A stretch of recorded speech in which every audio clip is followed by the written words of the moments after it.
Joining me now is a talented actor we have seen in many comic book and sci-fi projects, including 12 Monkeys, Gotham, Heroes, and of course, he played fan favorite Captain Liam Shaw in the final season of Star Trek Picard. A big welcome to Todd Stashwick. Todd, thank you so much for joining me on the show. Woo! Thank you for having me. The crowd goes crazy. Joe. I'm impressed by your nerd lair. If you're watching this on the YouTube version, wow. It's a thing. Favorite piece of slow.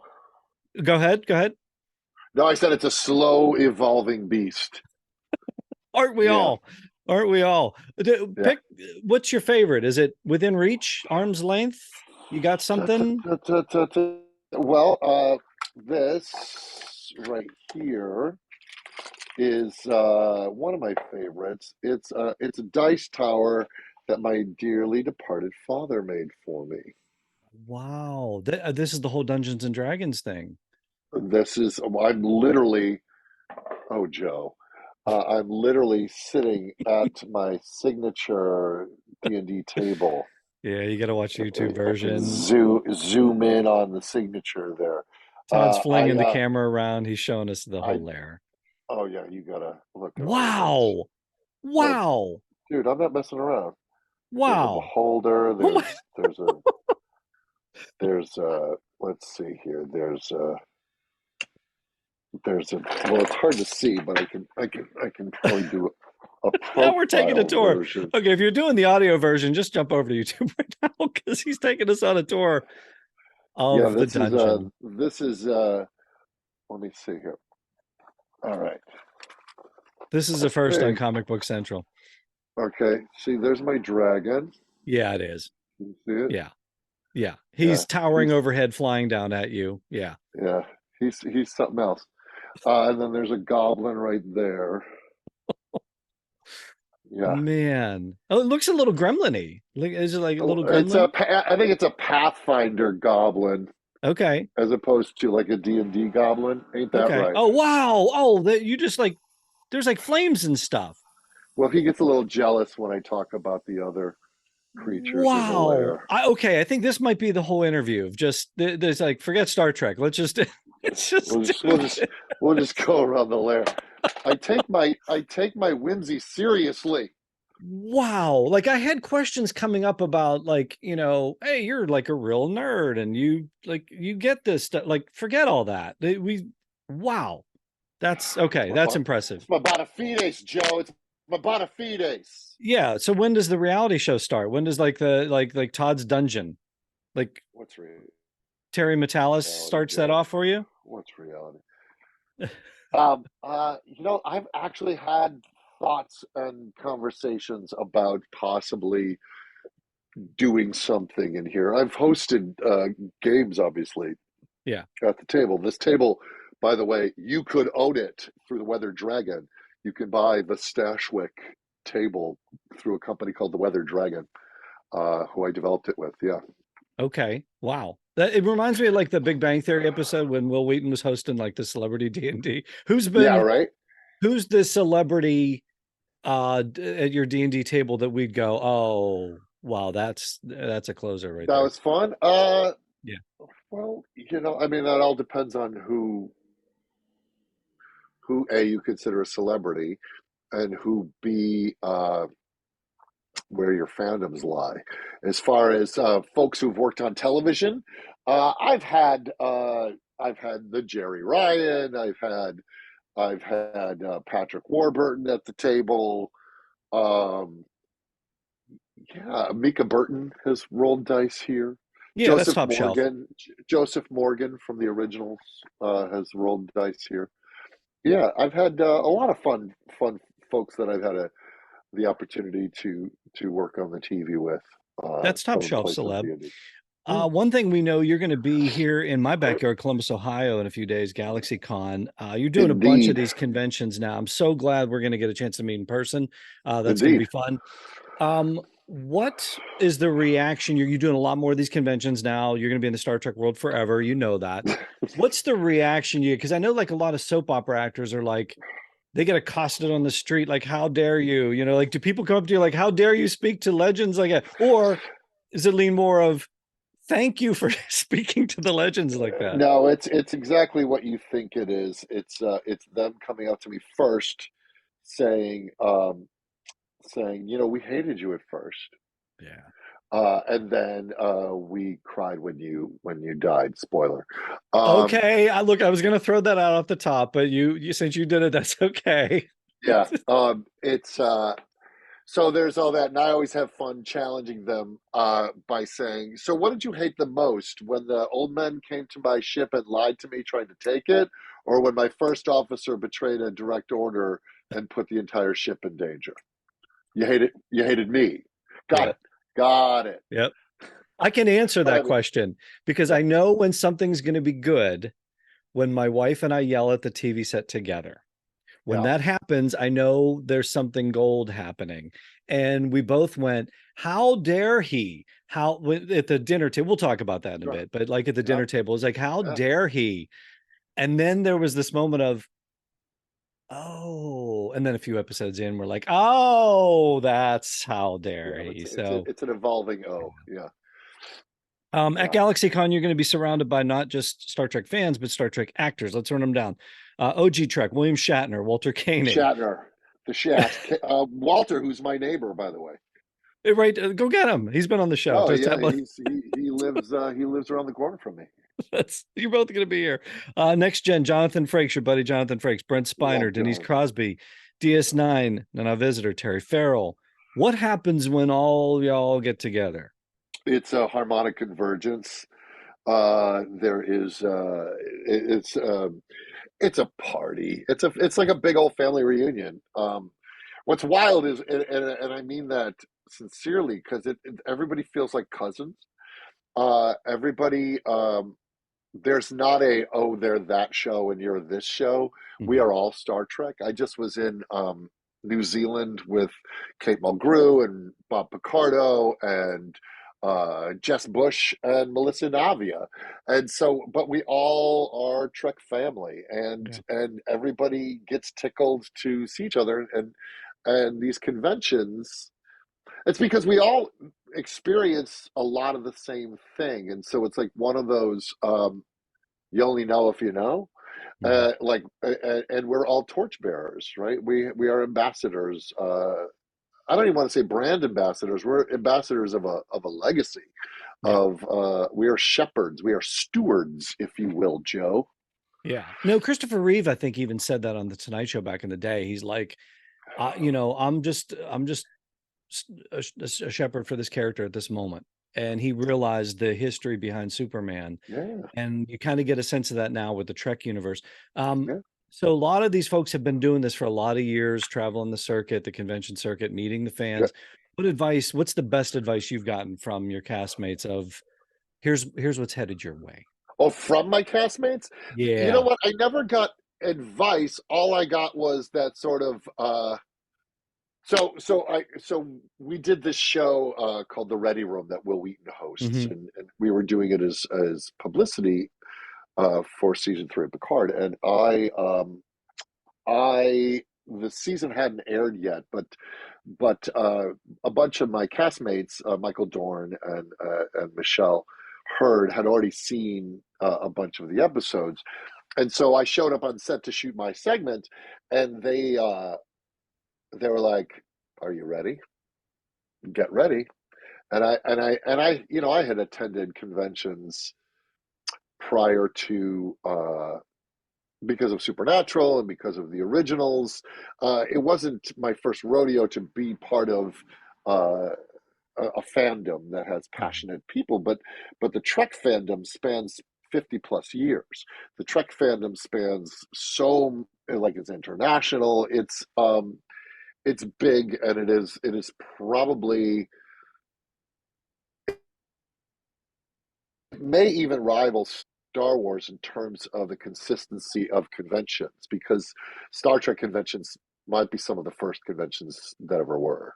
Right. So they were just like, just get ready, man. Just get ready. And they didn't say anything specific of how to get ready. Uh, but it was just and watching them, and just picking up. And I guess the big piece of advice I would give anybody is hydrate. Just hydrate. You're there for a while. You're Yeah, it's a there for a 3 day. while. Yeah. Yeah. Especially on a cruise. You're on a cruise. You're doing the cruise.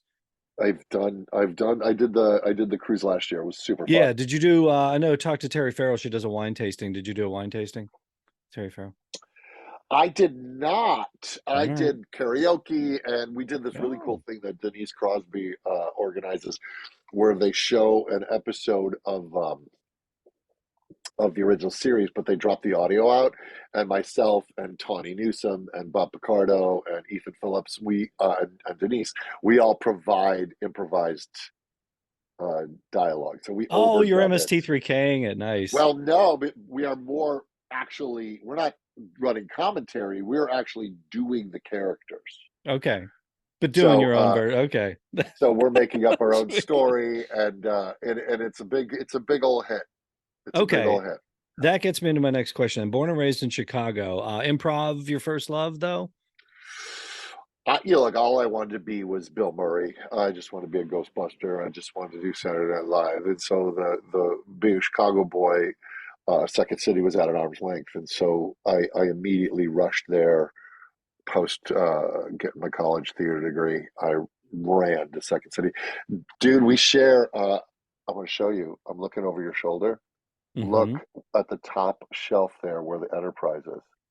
Oh, is there some Mego That's going the on? Enterprise set. Yeah, I got tons At of Mego. the OG Mego Star Trek? Yeah, I have the Yours is same. lit better though. Well, When we're done, I have the Enterprise tree topper, Hallmark Enterprise tree topper stuck in there, and that's why it's all lit up. you get like Paramount Plus lighting experts too, I would imagine, at your Yeah, beck and yeah, I call. have So yeah. high tech people. Yes. We'll have to talk when you're in Columbus. You have to talk to me how to trick out my Yeah, lair. yeah. It's so interesting too because improv. The first rule of improv is what? Say yes Yes, and with say yes, and Shaw. I'm known for the word no. I know Yes. it's a dramatic irony, isn't it? I love I it. have I have two memes that have circulated attached to my nerd life, and one is from Supernatural, and it's me as Dracula going no, and then me as Shaw going no. No, Yeah, sip. Yeah. yeah. Love it. And real quick, before we talk a little bit more Trek, I got to ask some comic book stuff. You did your own comic book. I did. Um, I wrote a comic book called Devil Inside that was illustrated by an amazing comic book writer and artist, Dennis Calero, who also will be at the convention this weekend. and he did the artwork from Heroes, your character And from that's how we Heroes, right? met. Yeah, Okay. So we yeah, got the Heroes connection in there. And yep. I've got to ask you about your time in Gotham. Just a little bit, because you kind of got was it like a version of Black Mask? Oh, you got a Batman tattoo on the wrists. Nice. And Nice. Joker. So yeah, I You got I supervillain, Batman supervillain, and some time in Arkham Asylum. That's that pretty was sweet. pretty special. Yeah, I mean, I my favorite, if I had to pick an area of comic books, if I well take the Sandman saga, notwithstanding, take that and put it off to the side, because that and Lord of the Rings are my two favorite pieces of literature. Uh, but um, but my favorite part of DC Comics is Gotham City. So anything involving Gotham City, for the most part, I love. I I don't like powers as much as I like theatricality, and so Batman is my favorite kind of hero, because he's just a theatrical detective, and therefore the villains are theatrical. Obviously, you get into the poison ivies of it all, and you start to get into powers. But the Joker, Harley, I love Gotham City so much, and so the opportunity to have lived in Gotham for a little bit, and play kind of the predecessor to the Black Mask, Yeah. uh, it was really cool. It was really cool. You must be a I mean, Tim Burton Batman '89 fan then too, right? you know what? It's funny because when I saw it originally, because I'm a Frank Miller Dark Knight fan, Right. and when I originally saw the '89 Batman, everything looked sort of like toys, Mm. and I wasn't feeling it. I wanted Okay. something a little more Ridley Scott, a little more Blade Runner. Okay. I wanted something a little grittier. But what I will say, now we've had so many iterations of Batman since, I have a very warm nostalgia for the Keaton Batman. And I think and I really love Batman Returns. So Yeah. of the two, like the Catwoman one, it's my favorite of those. They live as almost like an Elseworlds comic now. Right. Um, Because I, Burton had I talked about Gotham becoming a character. Like he wanted yeah, Gotham itself yeah. to be the character. And my part of me, I mean, if we want to nerd hard here with the Please, comic book show, so let's go. A let's do part it. of me at the time was like, well, the city is so extraordinary. Batman seems almost normal in it, as opposed to Batman being the extraordinary thing in a very normal, downtrodden city. My favorite exploration of Gotham is, I think, in the new one, the Batman with Robert Pattinson. I love the look and the vibe of Gotham City in that one. Yeah. The And only one that took me out was Pittsburgh when Nolan shot in Pittsburgh he also with shot in the Steeler. Chicago, He did, but like Lower I'm from the Lower Pittsburgh Walnut. area, so it was like Yeah. I saw Ben Roethlisberger, I saw Coach Cower, and it took me. Oh, I know. You see the Chicago River out the window at one point, Yes. and you see Lower Wacker Drive is clearly there. But I loved what I always forget the director's name of the Pattinson one. Oh, Um, yeah. it We'll think of I it when we're done. loved his look of Gotham. I thought Yeah.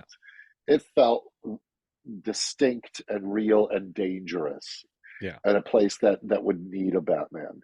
But now again, so going back to like the Bo Welch art direction of the '89 Batman, it's gorgeous, and I think it really is its own beast. Um, but uh, it always seemed like it was upstaging Mhm. Batman on some level. I love it now. Again, Yeah. as I've grown older and less of a bitter nerd, because I was a very angry nerd as a kid, and now I'm like, it's fine. Let's have a good time. Oh, and then I watch it. It's very nostalgic, and I'm also older now than Jack Nicholson was when he shot it, and so That's the craziest. I'm kind of looking at it going, okay, that's cool.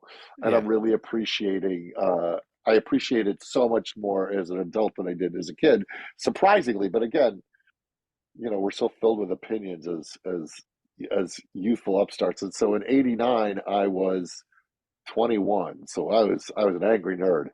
Yeah. No, I think we're about in the same boat. It's always weird to see things like that when people say like, Carol Connor was like in his late 40s when he did Archie Bunker. And I was like, I know it's Paul freaky. Paul Rudd and Wilford Brimley were the same age that Yes. when Wilford Brimley did From Cocoon. Cocoon. Yes. Yeah. That's the craziest. Okay. Well, hopefully you channeled some of that bitter nerd into Shaw. What you got now? Your buddy Terry Metalis. So 12 Monkeys, four seasons on 12 Monkeys. 4 seasons, 12 Monkeys. He created Shaw specifically for you. I mean, that's Yeah, yeah. wild. I mean, he called me up. I've shared this story, so forgive me, listeners, if you've heard it before. But summer of 2021, he calls me up and he says, "So, we're creating a Starfleet captain for you." And I said, "I can't wait to see who gets to play it." Because that's not how it works. Like that never happens because CBS probably has a list of people that they want to hire, and Right. Paramount has a list of people. But lo and behold, he made it happen, Yeah.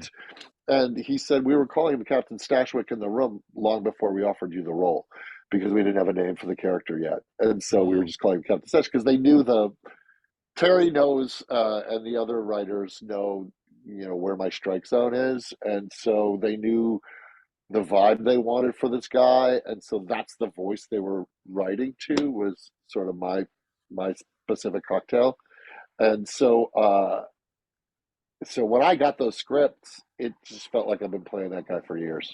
What is It that just like yeah, specific cocktail? What did they tap into? What is I that? don't, if I'm afraid I'd straighten the slinky if I tried to figure it out.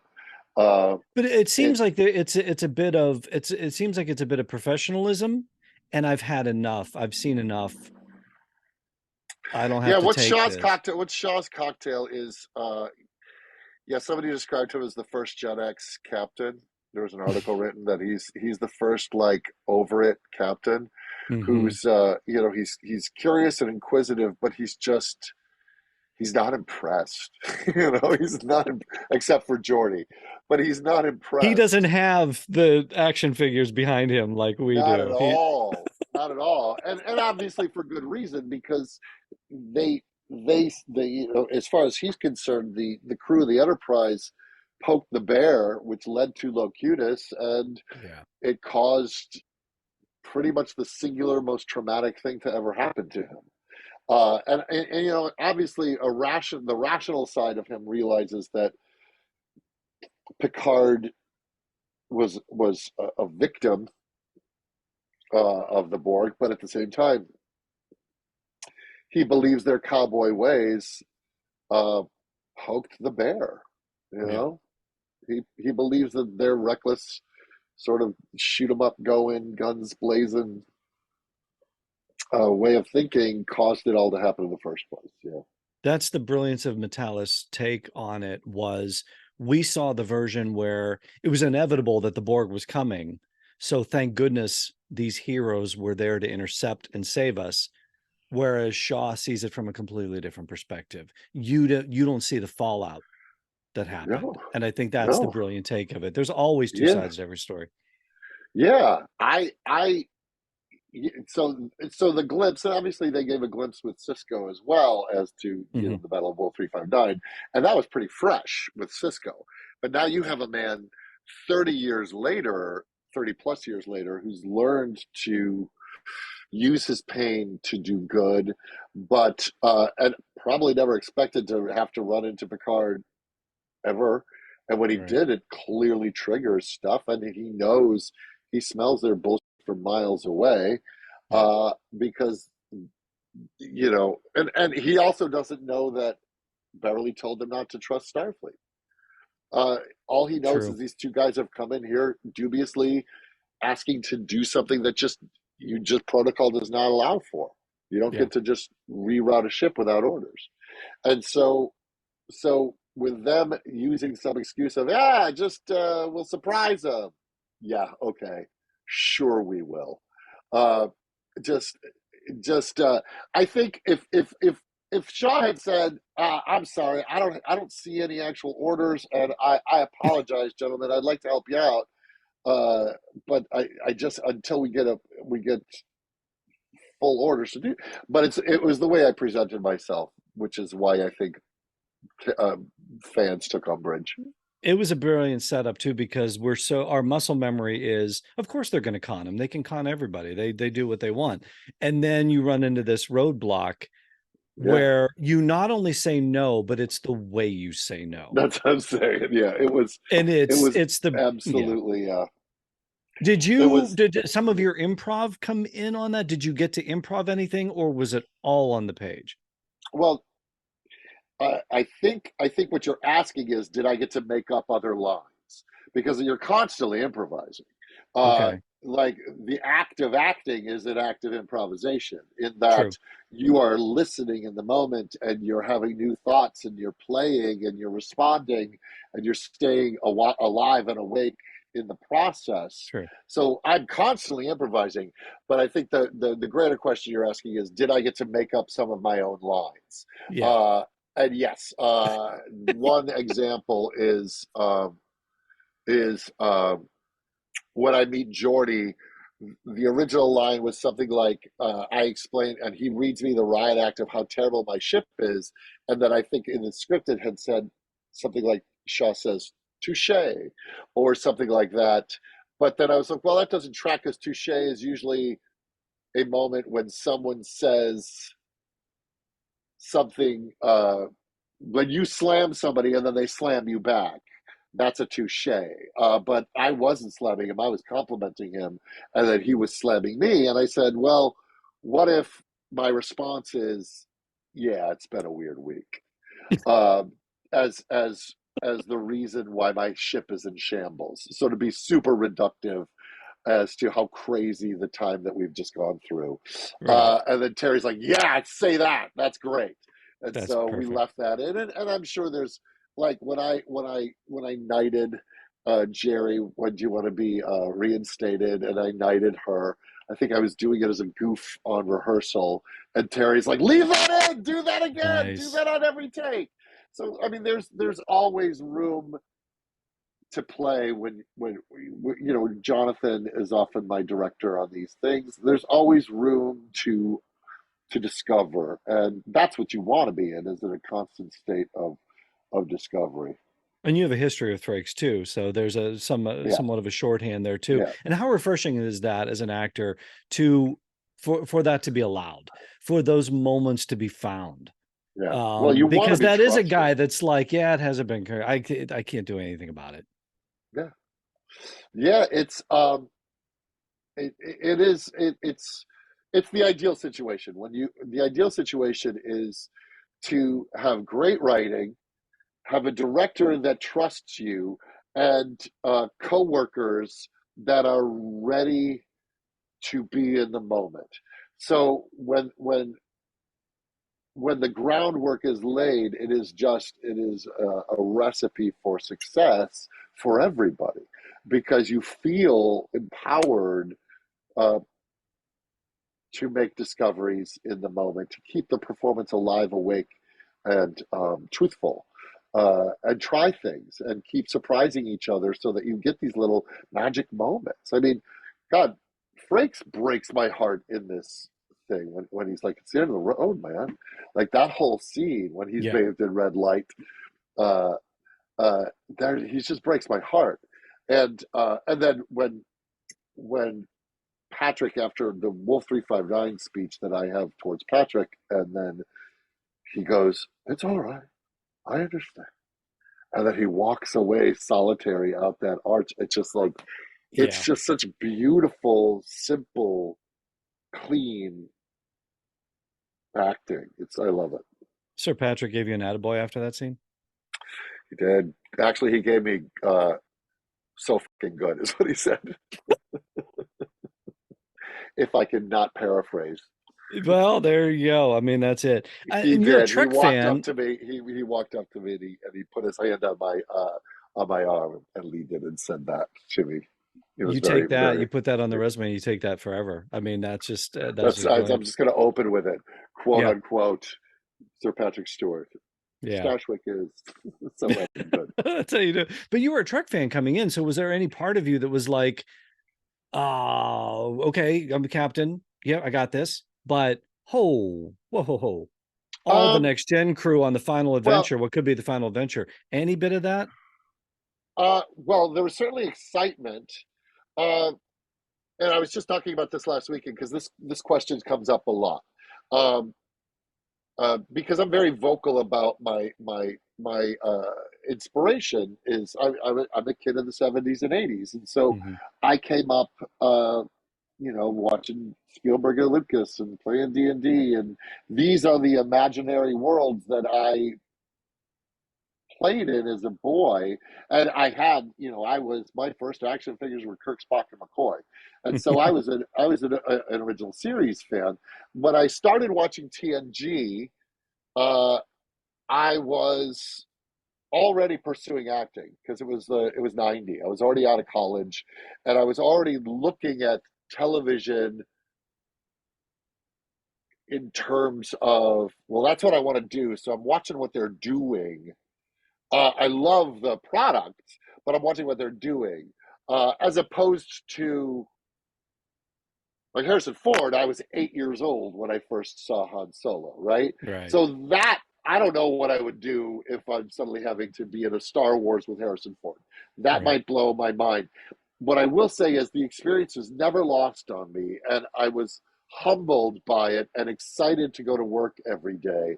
But it was never. What was cool is, again, I've been pretending to be a captain since I was 6 years old, right?